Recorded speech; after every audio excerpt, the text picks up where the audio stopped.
One thing I noticed right off the bat is just the height of the ball. Each end, you have less court to hit into, and you are further away from the net, meaning you are much more likely to hit the ball in the net. Go to the kitchen line and look at the line of the net, and now see how much court you can see. Back up 3 feet, and that's what you're giving up. As soon as our shoulder starts turning, we have no more pop. If the paddle's here, this ball is going straight ahead or this way into the handle. Switch it around, whether it's forehand or backhand, doesn't matter. You can change based on shoulders, how far outside of their body they're hitting the ball.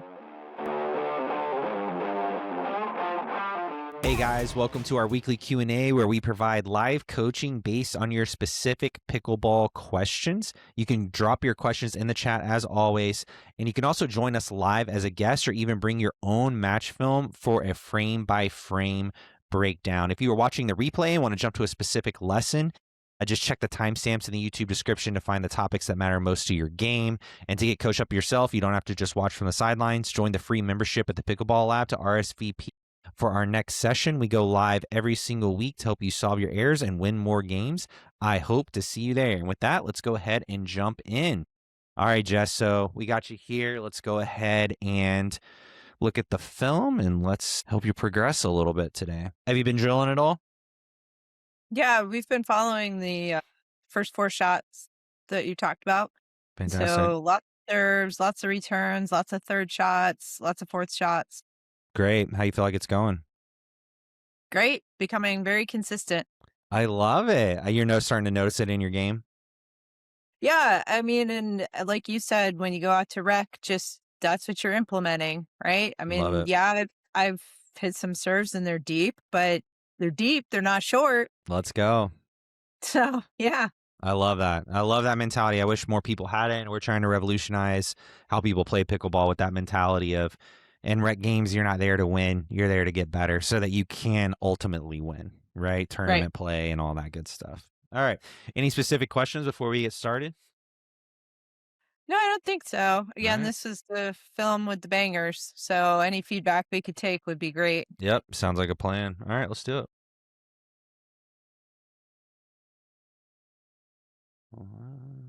Good. Good. Ooh, we'll take it. Really good. Good start. Let's rewind that back and let's watch the point. One thing I noticed right off the bat is just the height of the ball. So people don't talk about this enough. Like, how high should your drop be? You're aiming for about a foot to 2 feet over the net. And so I know there's a lot of prevailing theory out there about, hey, like, get your third over the net and then we'll deal with it. The worst thing you can do is leave it short. I don't necessarily agree with that. Of course, you don't want to leave it short, but that advice makes people hit the ball 4, 5, 6 feet over the net, and those are getting punished. So we got to choose something in the middle. So as we're going through this, let's just kind of let's watch the third here. So at third, about 5 feet over the net right there. When we start thinking about height, for whatever reason, that really helps us hit pretty good thirds. Like, it's one of the number one things I would tell someone is to just hit a consistent height, because you can get consistent power. That's typically not the problem, especially over repetition. It's really the paddle face, the angle. And so as you start to focus more on height, you're actually focusing on the thing that's a little bit more difficult or not natural for people to control all the time. So, and that's even in resets. So that third was a little high. Reset lower, but still about 3 or 4 feet over the net, right? Either of those shots, if they're about 2 feet over the net, you guys are probably moving right up. And we've talked about 9 out of 10 times the team that gets to the kitchen the most on serve side is going to be the team that wins the game, right? So really, when you get to that kitchen line, you need to be like, all right, we won that one, right? You still want to try and win the rally, but you won that one, okay? So good, a little high still. And then net ball, and we'll take it. Really good. Any questions on that? Hey guys, just a reminder, if you'd like to be a part of this weekly live Q&A stream, chat, get coached up, and even have a chance to be a guest and get your film broken down, then make sure you join us over at the lab. We have a free option that you can sign up for that includes access to this weekly Q&A stream with other perks as well. Just go to pickleball.lab.co/weekly QA. Now, back to the stream. Do you know what the score was at the switch? I don't remember Yeah, offhand. me either.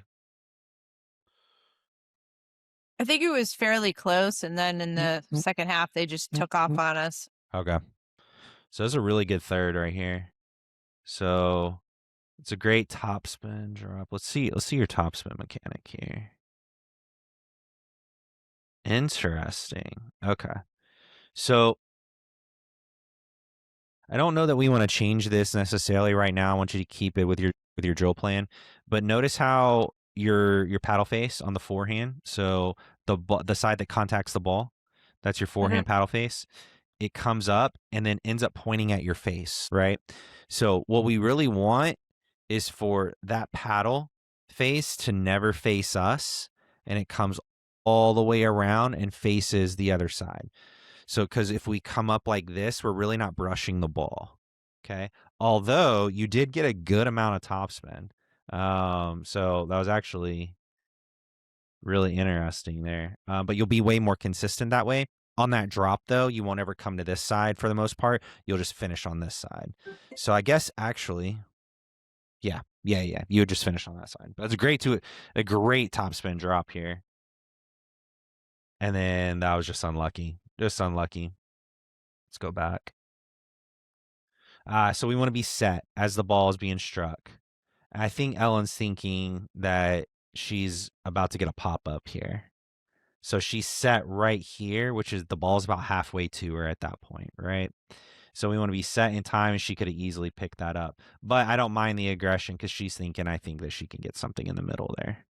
So I understand that. Ideally, you want to be stopped, though.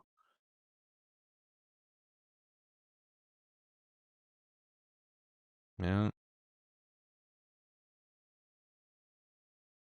Oh, good. Close. Oh, good Oof. try. Good try. That's just part of the game. Like, there's nothing to do there. That'll work itself out over time. Those are the errors that like you're okay with. Like even in tournament, like I know they suck, but like anytime I make that error, I'm like, I won't make that error in 6 months. Like that's not something I need to focus on. That's just ball accuracy. So great fourth here. You actually kind of put it back to where she has to drop it. It's a good drop by her. A little high. That's another one. 6 months, you won't be making that mistake. 12 months. All right, so this one, just close the paddle face a little quicker. Okay. So you contact the ball here, that paddle face is still open. So we want to close it a little bit. But other than that, and then she ended up hitting it, which the ball was out. But I don't mind what you did here. Now, I do actually kind of want you to like hit their feet here. Your dink, I think I think you're about to dink it and it would have brought them right to the net. They're actually in a bad spot. They're having to transition again.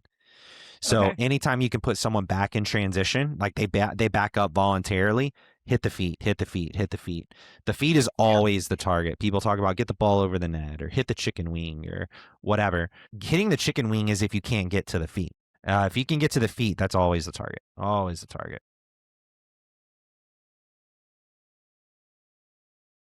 So the lady in the black dress looks like she is actually more interested in dropping than driving. Is that true? No, Okay. She's I dropped. think that was a one-off. Yeah, she's dropped twice now. So that's really interesting. Because if she continues to drop, then I would just hit her. If you struggle with bangers, just hit the one who's not going to bang, right? Okay. Great. So this is the good news is this is stuff we've talked about. So Yeah. this stuff is very prevalent, but it's not like there's 10 things, right? I got to do this, I got to do this, I got to do this. In transition defense here, just hit her feet. That's actually a pretty good ball right there. That's pretty close to the feet. She just got her paddle out in front, right? So she gets the ball up, you get another opportunity. And that's just ball accuracy. So here, kind of swatting at it, kind of like that, versus hitting some topspin. So topspin allow you to hit the ball a lot harder and keep that ball in. But I really like the angle. She was trying to take it to the sideline and not hit straight at them. But it's just Right. transition defense, like hit the feet, hit the feet, hit the feet, hit the feet.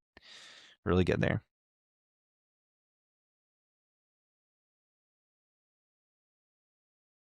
Yeah, she just runs in. So this is where the counters are really going to help you guys, hard counters, because she's making a huge mistake by running in. She hits and then just bull rushes in because she's used to people popping the ball up. But if you counter hard on her, because she's not set when you hit the ball, which is the major rule, um, you're going to be able to get that ball at her while she's moving, and she's going to be in a lot of trouble. A lot of trouble. Who would you have wanted to have taken that ball? Because we both went at it. Yeah, good question. Let's back that up.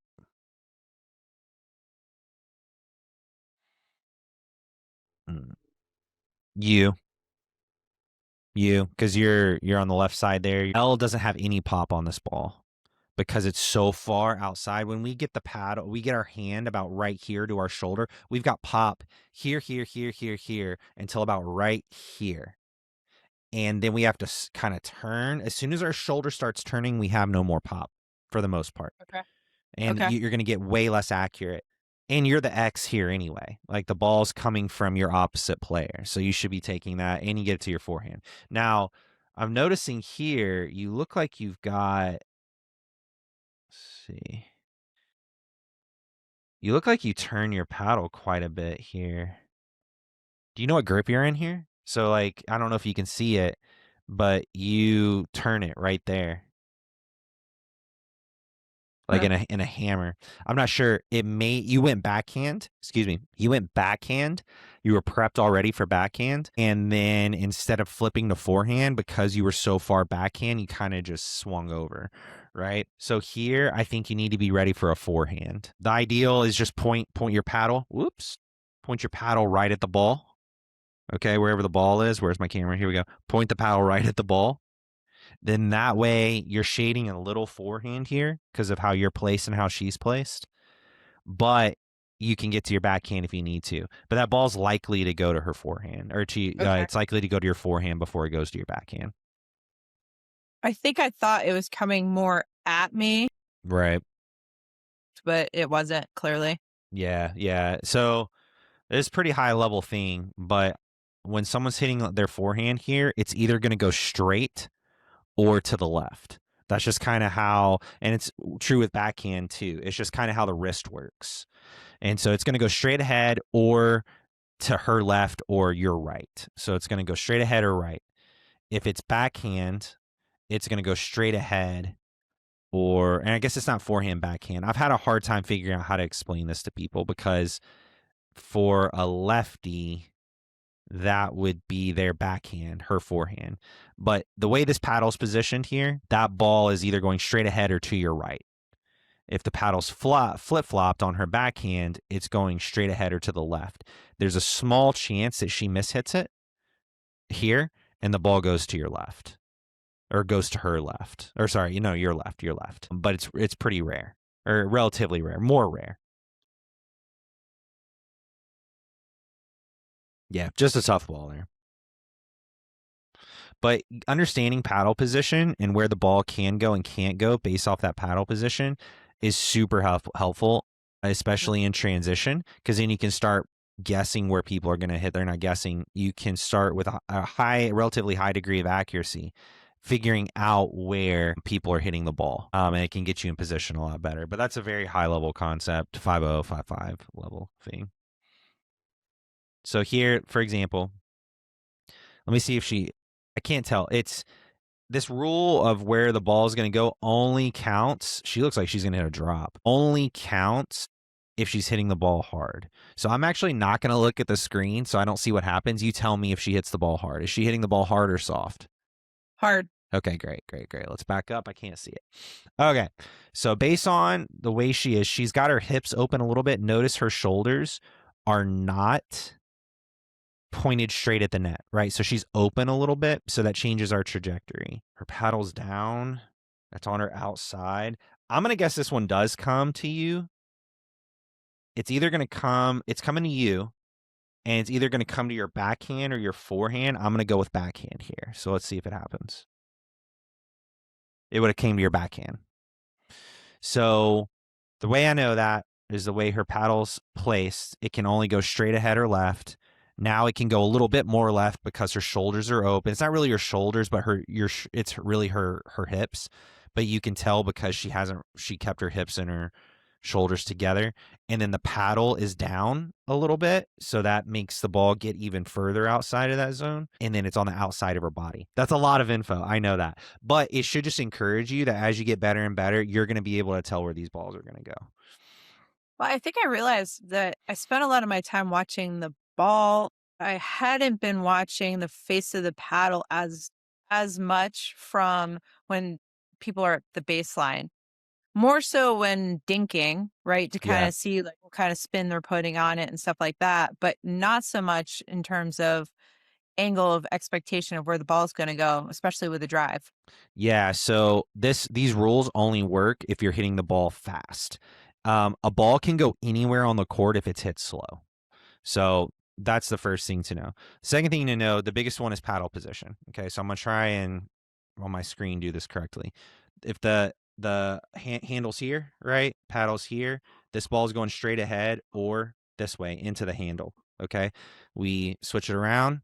Whether it's forehand or backhand doesn't matter. This ball is going straight ahead, most likely, or toward the handle. Okay, so that's the beginning, and then it can change based on that. Or sorry, it can change based on shoulders, how far outside of their body they're hitting the ball, and then is their paddle down or is it to the side? All those factor in, and that's actually what I'm working at right now is just predicting balls, mostly volleys, mostly speed ups, and I've actually created some flashcards to like I filmed my buddies and I drilling and watched how they sped up, and then filmed myself hitting speed ups and then off of a ball machine, and like I have flashcards, like I see like I speed up and then it stops as I hit the ball, and then after I hit the ball and let go, it shows where the ball goes. And so I flip the flashcards like a virtual thing that we've put in our 5-5 lesson on the lab, 5-5 plus. I don't say that for any other reason to let you know that it is possible. It's a higher level concept. Okay. Cool. Any questions on that? Mm-mm. Okay.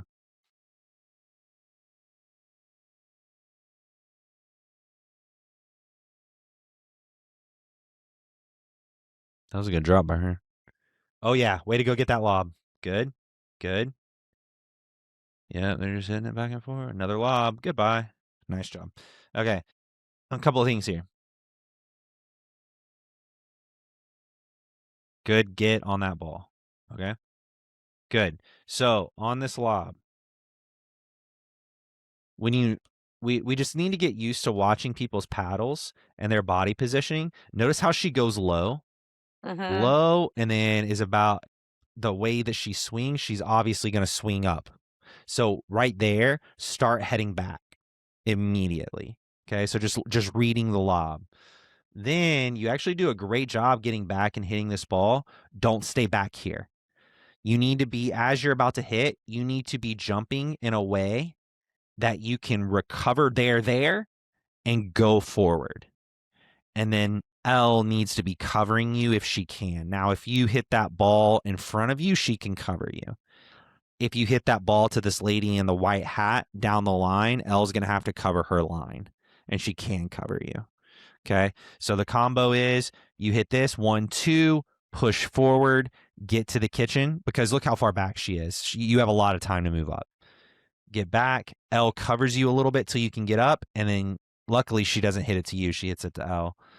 And then now you guys are back at the kitchen line. Way to approach the kitchen line again, but I'd get right up there. A good thing with bangers is to not be off the kitchen line. The more we talk about this, the more I realize all the things you can do to be bangers. Don't be off the kitchen line. Be right at the kitchen line, because that prevents you. If you were right up on the line, bangers can never beat you. Or sorry, if you were right up on the net, bangers can never beat you, because you're always going to get the ball over and your angle is so much better. You have so much more court available to you. And we kind of forget that because we can't be right at the net. We have to be 7 feet off, right? But each foot you go, each inch, really, mathematically, you have less court to hit into, and you are further away from the net, meaning you are much more likely to hit the ball in the net. So you do a good job getting back here. Good. She tries the lob again. And I love that you went through the middle here. A lot of times players are trying to cover when they see a ball like that. They're like, there's no way they'll hit it in the middle, because they think they're thinking that that's easy for them to get. And a lot of times they go to the edges and the ball goes right through the middle. Also, there's middle confusion. So they're like, do I get it? Do you get it? So I love that you hit that ball right through the middle. Any questions on that? No. The lady in the black, she did like to hit lobs. So I think so after she sends the first lob, I went back and hit it. I was kind of like, she gonna send another one, but then she drove it. Yeah. Yeah, that's good. I mean, just start watching her. Don't watch the ball so as much the Yeah, I second watched the time. paddle case, huh? Yeah. So just if she tries to double lob, that would be wild. That'd be impressive if she pulled it off. Also, as her coach, I'd be like, please don't do that again. Good. Eventually, what I want you to do with this ball, not right now, when we get you more accurate, I want you to drive this ball right at this lady in the right hat and hit her chicken wing. And then when you drive it, I want you to take one more step and stop. That way, you have put her in a really bad spot, and you can take advantage of it. But right now, I don't mind you trying to drop, is what you look like you're trying to do. Good.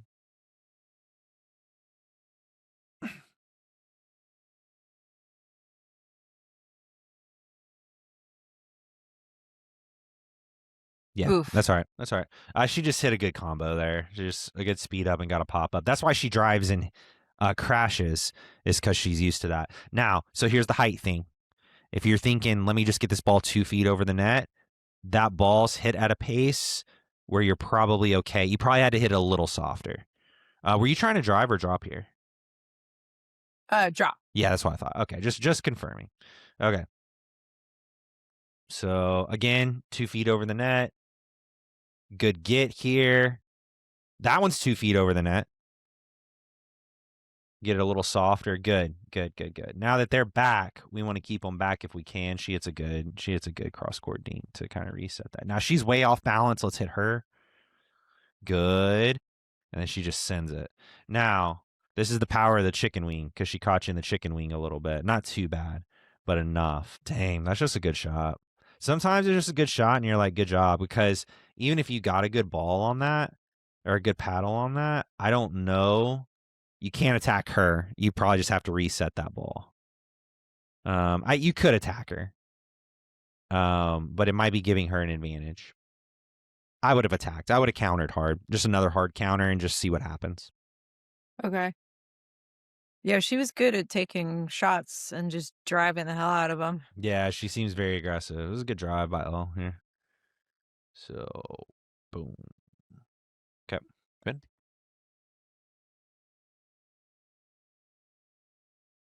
Elle's not here to defend herself, but obviously we talked about her drive last week, and the changes I would want her to make to that eventually.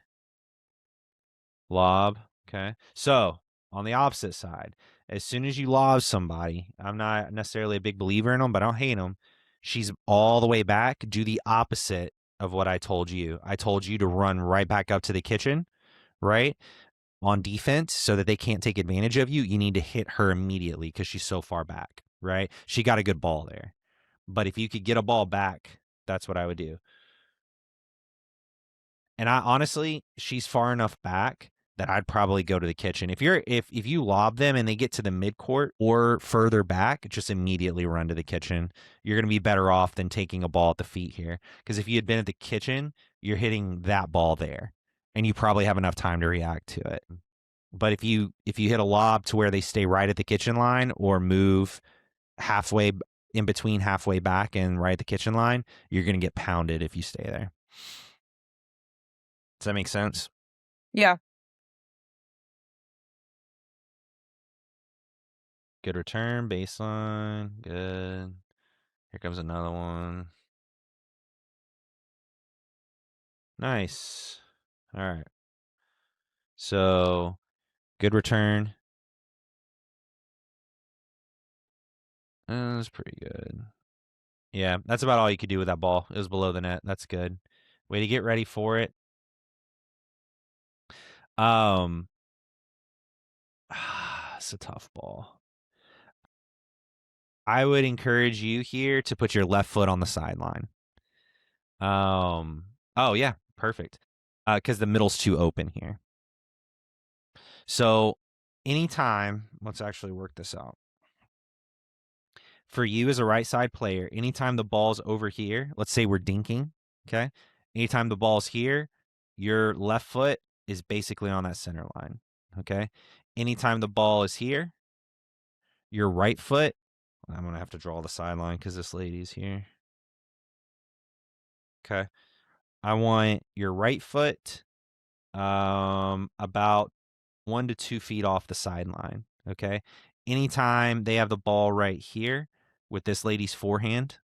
Okay. So you're the right side, they're the left side. The left side player's forehand. I want you in a very similar position to here, but 1 to 2 feet with your left foot off of the center line. So this is perfect positioning for you. Here, because the ball, it's not totally here, it's more like here, right? But it's back. It's back here. Anything in between these two is fine, but we want to be more here. Okay? If she hits this ball hard enough past your forehand, you're using out of bounds to kind of protect yourself a little bit. Okay. And L's probably positioned pretty well right there. The only other thing you could do, which this is a higher level move, I don't want you to do this.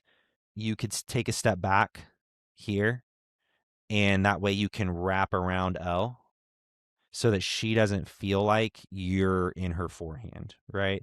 And so you wouldn't actually wrap around, you would just be here so that if the ball gets by L's forehand here, because she's sitting backhand maybe, then you can actually take that ball behind her a little bit.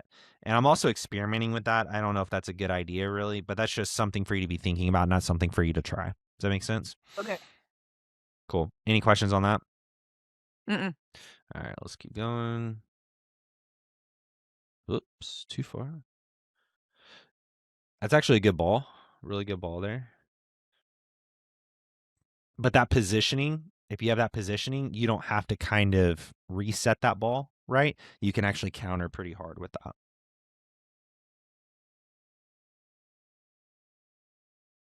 And she knocks it out of bounds, right? Perfect. All right. So I do have a question Yeah. for you for with the drilling that we've been doing. Yeah. And we're practicing the third shots, and let's say Ellen's doing the third shot, I'm practicing my fourth shot. How cooperative are you? Which drill is it? Is a serve return third, fourth, or you're just hitting third and fourths? Yeah, she's hitting thirds, I'm hitting fourths. Give her, you guys need to kind of agree, but I think a good way to do it, how many minutes do I have you guys doing it for? 10. Just 10.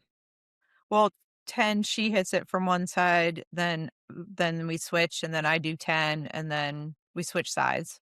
Do I have you doing it for like a total of 40 minutes or just a total of 20? Well, we're doing serves from each side for 10 minutes each. So that's already 40 minutes. And then we do the thirds and the fourths. Sorry, I meant the third and the fourths. How many total minutes do I have you doing that drill?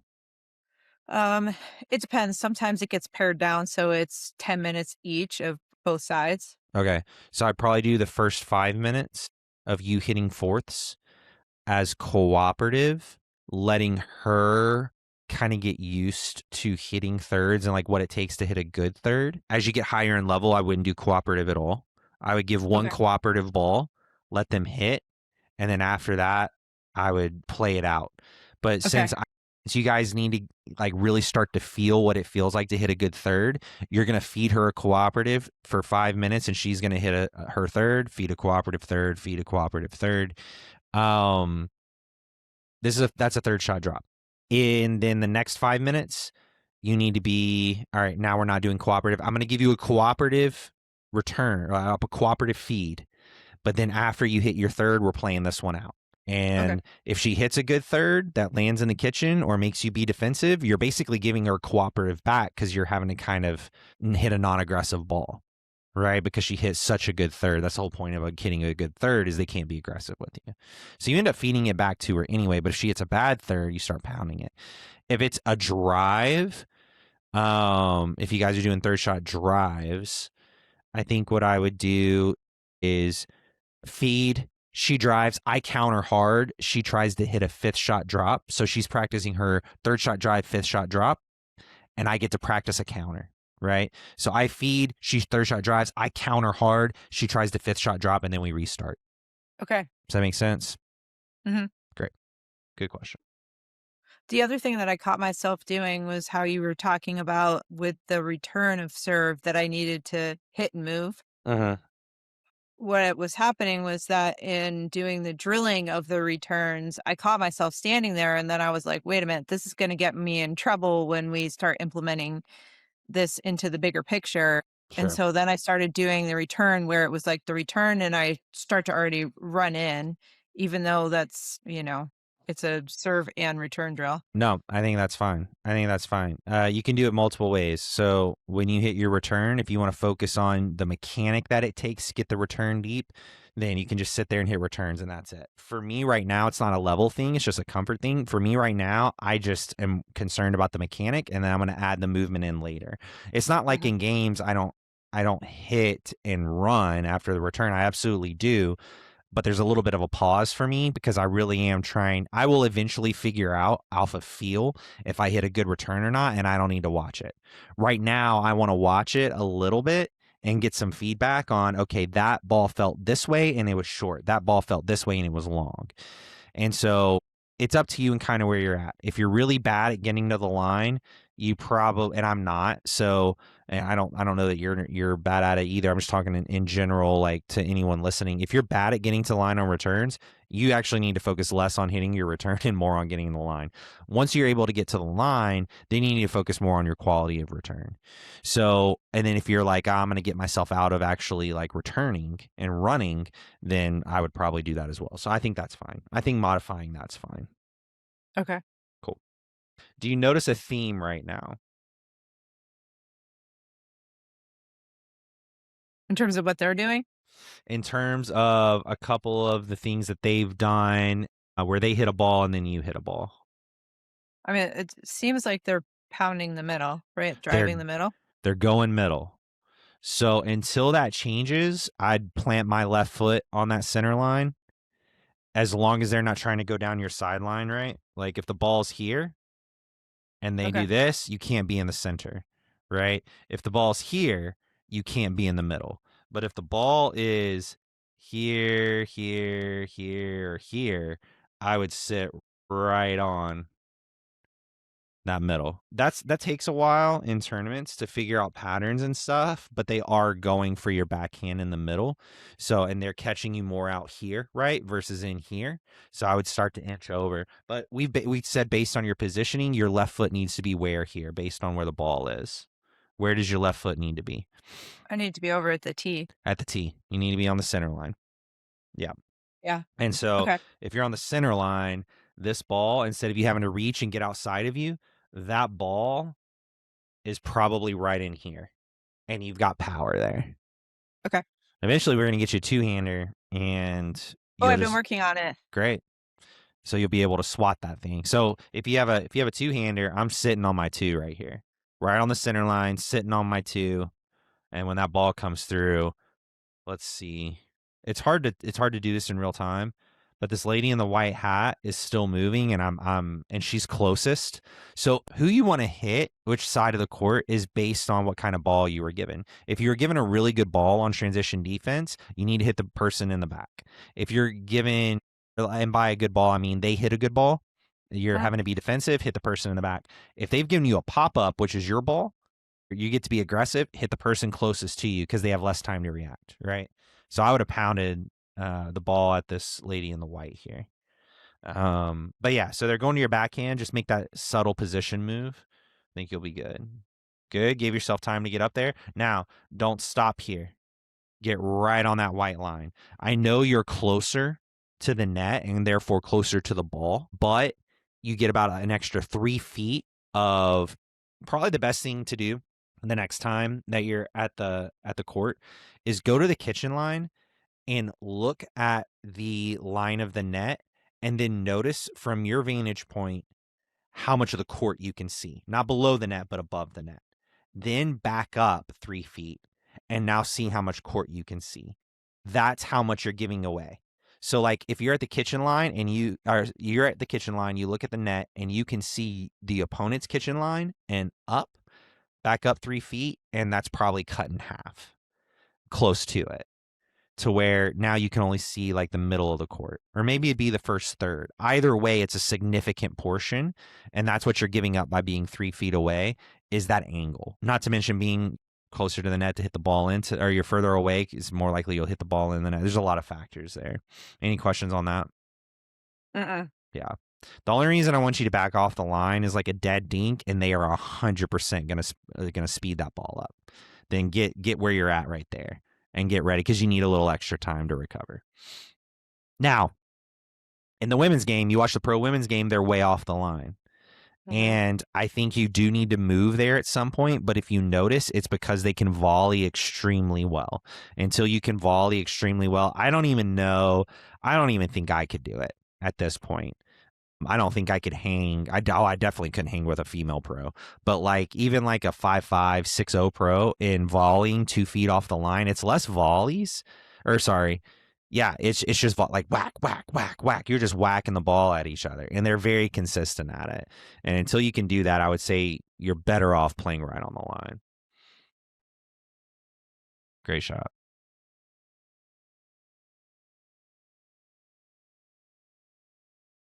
Right down the sideline. Great shot. And I know Elle's going to go down the sideline because she's reached outside of her body. Actually, that was pretty close. She could have gone inside there. Yeah, let's not get into that. Good shot. Oh, great drop. A little too close to get it hitting the net, but close enough. Oh, great reset. Oh, worked out. All right, let's watch this. So good drop. Good. Oop. So anytime you get a hanger like that, I want you to go right up to the net. So this ball is going to hit, hang, move right up to the net, because she's going to do something like that potentially, or she's going to leave it in the kitchen. Either way, you win. If she leaves it in the kitchen, you're just there to dink, right? But if she gives you that ball could have been sped up. That ball right there, that's where the ball would have been if you were at the kitchen line. And you would have sped that up and probably won that point. Y'all won the point anyway. Just a little bit of a reset here, 2 feet instead of 4 feet over the net, right? A little bit of a reset here, 2 feet instead of 4 feet. Watch this one. About 2 feet. It's a good reset. Now, you might have to soften up your resets, because if you hit them at the same pace and power that you've hit those high ones, the ball's probably going to go too far. But just lay off the pace. Like, you'll figure the pace out, just figure out the height, or work on the height first, rather. Just in a tough spot. Good. Okay.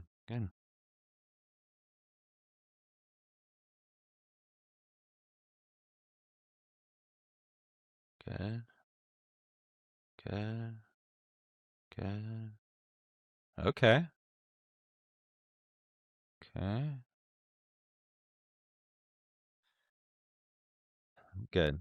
Oh yeah. Good hustle. Dig it out. Great. It's actually a really interesting point. Let's go through it. All right.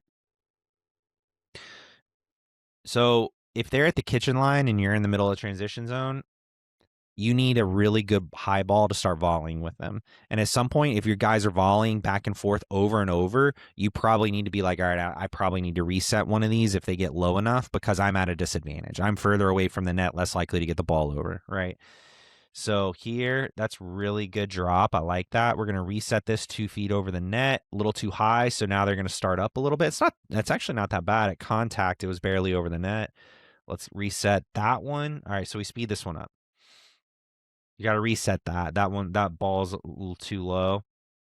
Right at, like, if Ella's standing up straight instead of bending down, that ball is below her waist. Also, it's out of her strike zone. It's a really tough ball to speed up. You're not going to hit that ball accurately. So they come down, reset. Great reset. That's going to de-escalate. So she went. That's 11 o'clock ball. Her paddle's at 11 o'clock. That's a power shot.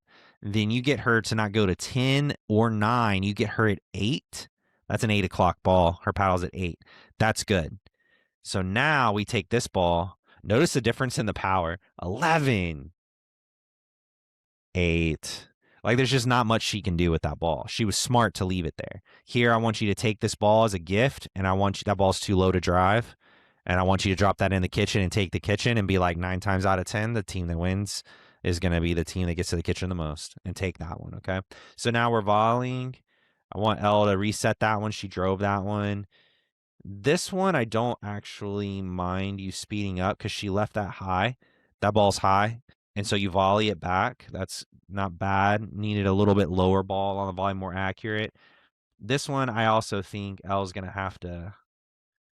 Yeah, that one's a little too low. It's barely below the waist. So balls above the waist, attack. Balls below the waist, be defensive, drop or reset, right? And then let's see, the ball just gets up. Yep, good. Great hustle. Good ball. And we're just digging out now. We're trying to de-escalate. She got a 9 on that, but she pulled us out of position. So now she's going to 11. Let's get this one down. I would just get that ball. I think Elle's trying to reset or drop that one. She's so out of position that I would say just get the ball back over the net and keep playing until you get a lower ball. It's a pretty good point. Do you have any questions on that? No, a lot of hustle. Yeah.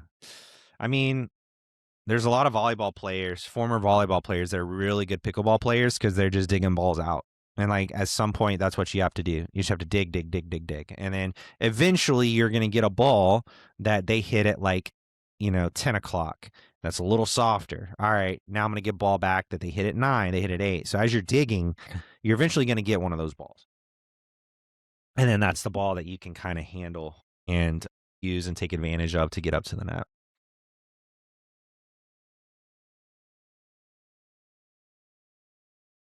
Okay, yeah. So this is one you wouldn't move up on. Elle's lob did not back her up, and you're going to get punished. So good job not moving up there.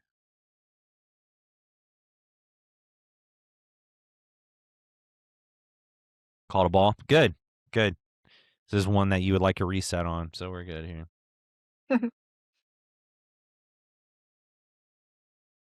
Okay, drive. Good.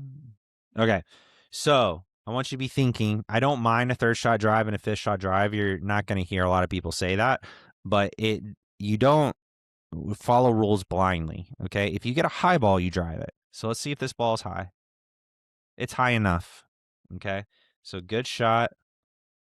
And this ball, if it's high enough, if she like pops it up, so a ball is going to bounce typically about 40% of its height. So like if a ball's way up here, like way up here, it's going to bounce probably about to right here. So if you see the ball coming and it's a high ball and it's going to bounce and end up a high ball still, drive it again, but this ball's too low. Eventually the goal is not to drive. The drive is just to set up the drop, right? So you actually got a decent setup here. Drive, and that's a good ball to drop. It's real slow. It's like almost right to you. Your drive, although we would like it lower, you hit her in the chicken wing and she just wasn't able to do much with the ball. That's a successful play there. And so we want to drop this ball and get up to the kitchen.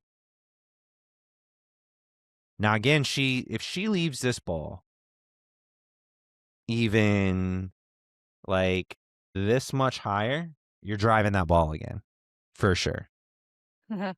But it's just a little too low at that point.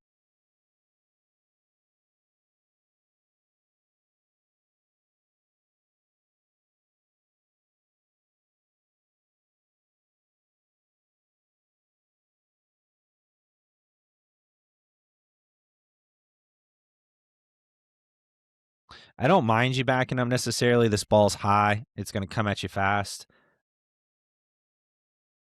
Is a very rare exception where I'm okay with you backing up. I don't know that I want you backing that much up. Maybe half that distance, but that's okay. I applaud your instincts there. It's extremely rare to need to back up, but that was probably a good one. It's basically a speed up, and that ball's way too high, right? Like it's always a factor of how high the ball is. So if that ball is here, Would you tell L to stay here? Heck no. Like, you're trying to get back as far as you can. Now, you won't make it to the baseline, but you could probably get here, right? But as the ball gets lower, you need to back up less and less and less. And here, we're not backing up at all, right? Because if she tries to drive that ball at you, that ball's out of bounds because she's got to get it up over the net with pace, right? And then I would tell her, don't drive that ball, drop it, right?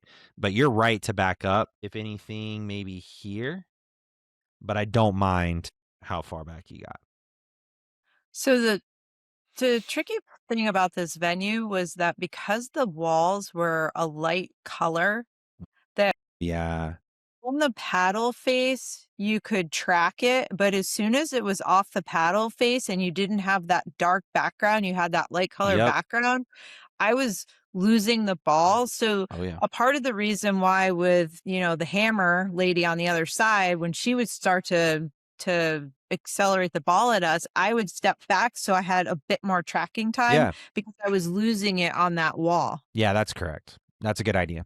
Yeah, for sure. It just gives you more time, like you said. There is a thing I talked to a sports vision guy we're going to have on the podcast at some point. He was talking about there's contrast exercises you can do that can help you like see the ball better on those type of backgrounds. But yeah, that's a tough venue to play at if they do stuff like that. The other question that I have is that because you were talking about making sure to stay flat to the line versus like Uh-huh. angling myself. Uh-huh. So I do it at the baseline. I also do it at the kitchen line. So in other words, like you could kind of see on that last play how I was a bit angled towards the lady that was going to hit the ball to white hat. So as she goes to hit it, how I've got like a little bit more of an angled stance towards her. Yeah, Do that's you fine. Okay, so you don't want me staying, like, flat to the line per se No, versus, like, your turning to face? your feet. I want your feet flat to the line, but you Okay, can angle your hips and your shoulders toward the ball. That's how you should do it. So okay. if you're and even sometimes your feet, but yours was so aggressive, I wanted to correct it. So let's say you're where you're at and the ball's here, okay? You're going to be angled a little bit. Your feet are probably still flat to the line, but your body's going to be angled just a little bit more to the ball. The ball's right in front of you. Flat feet, flat hips, flat shoulder. The ball gets out a little bit more. Point your paddle at the ball. And when you point your paddle at the ball, your shoulders and your hips will follow, but keep your feet straight. Okay. As the ball starts to get here, same thing. But as it starts to get out more here and here, I don't mind. Let's say your foot is here and your other foot is here. Like To now move it. you've opened up a little bit, but I don't want it like maybe you're off 3 inches, but you're not off 6 inches or a foot. Does that make sense? Okay. Now, Yeah. at the higher pro level, you are gonna see, let's say the ball's here. You are sometimes gonna see people's foot here and then here to where they are way off, but I don't want you to do I want to correct you first and then we can go back to like trying to figure that part out. But to answer your question, yes, you do need to be angled more toward the ball, but really the trick is take your paddle, point your paddle at the ball, and then the paddle should be more or less in the center of your chest, and then wherever you point your paddle, just align your chest with it, right? And then if you have to move your foot, you move your foot. But don't move it aggressively. Does that answer your Okay. question? Yeah. Yeah, great question. Pickleball has so much nuance. It makes it really difficult to coach. And I'm sure it's true for all sports. There's just not a lot of constants necessarily. Dang. Good. Gosh. Ugh, I gotta get more at her feet. Good.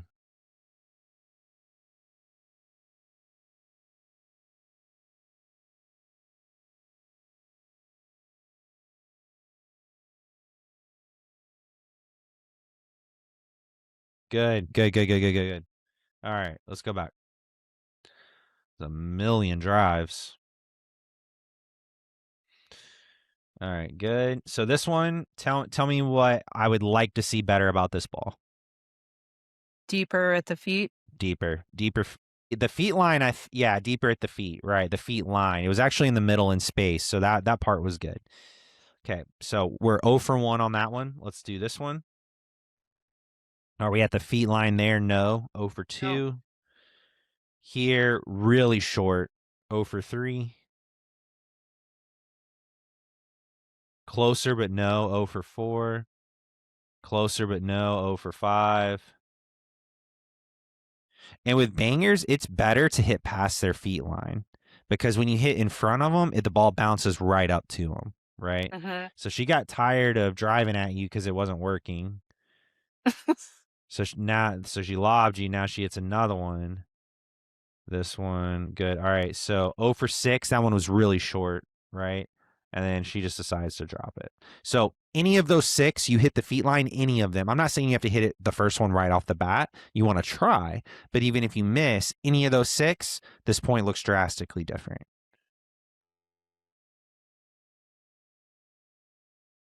Good get. And so you back up here. Do you know why you backed up here? I think I thought she was going to lob. Oh, okay. Let's watch. Yeah, that's fair. I would have liked L to be right on the line there because this ball's drivable. She's probably thinking, or sorry, you could speed it up. She's probably thinking lob too. But anytime a ball lands in the transition area, that's a ball that was going to be high enough for you to speed up if you're at the kitchen line. That's another speed up ball. Good. Now you guys are getting comfortable off the line. That's what bangers want. They want you to be further away. So let's see. Yeah, none of these are bad decisions. So it's decision and execution. Okay, so we're going to talk about that. Correct decision. That ball is high. It is above your waist. That is an attackable ball. You attack it. Good. The execution, too high, right? Too high because we gave her a high ball. We want high balls, but we only ever give low balls. Okay. And then pickleball is a war of attrition of low balls. First one to give a high ball is the one who's probably going to lose. Okay. So that's a high ball. Let's see if she gives you a high ball. Lower, but still high ball. It's above your waist. So keep attacking. Attack. Okay. We gave her another high ball. She's going to attack. Someone's got to get this ball low. There we go. Okay. That ball's low. Let's see. She gives you another high ball and you hit in the net. I know you're frustrated by this, but this is the first ball out of that volley rally that that someone tried to hit the ball down. Okay, everybody was settling for getting the ball over the net, and we can't do that. We have to get the ball down. And Okay. so I think you did really well as your coach. I'm watching them and I'm like, man, I really hope someone tries to get the ball down at some point. And you tried it. And I'm like, I know you lost the point, but lose it now and gain later. Right? It was the right decision. It was completely the right decision.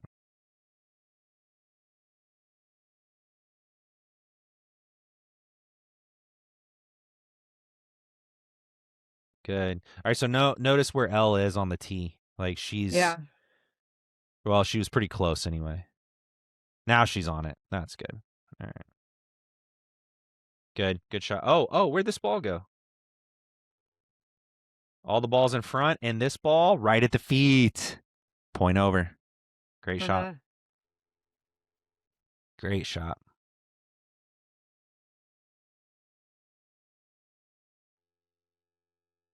So, are you doing any individual work on your own? In terms of drilling, Yeah, or practice. no, I haven't. We can talk offline. Really Okay. think if you want to do some by yourself, I really think we're going to take your game to the next level by helping you get a solid topspin mechanic. Okay. Because it just turns it into a repeatable swing that's just way more accurate. Also, the ball drops. It has movement on it. It makes it harder for your opponent to hit. The ball stays low. We always want low balls. Helps you hit the ball harder because you can keep the ball in, right? All those reasons. But really, it's the repeatable mechanic that makes the ball very accurate. Okay. Okay. Because if you hit this drive correctly and you get it down, she's in a ton of trouble. You were correct to drive this ball because she's so far back.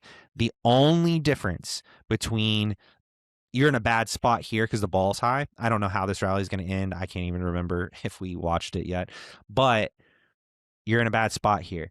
You went from having her in a bad spot to getting put in a bad spot. And all it is accurate, repeatable swing.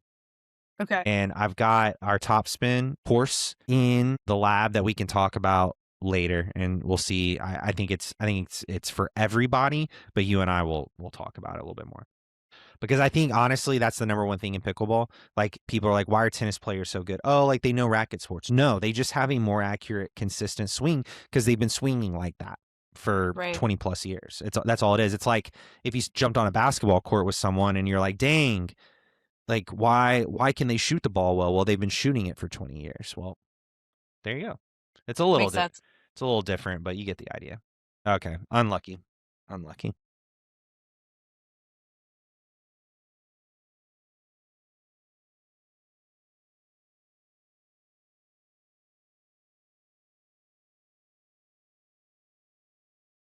Not bad. Just didn't go in.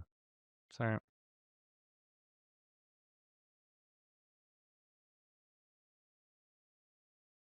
Interesting. Okay.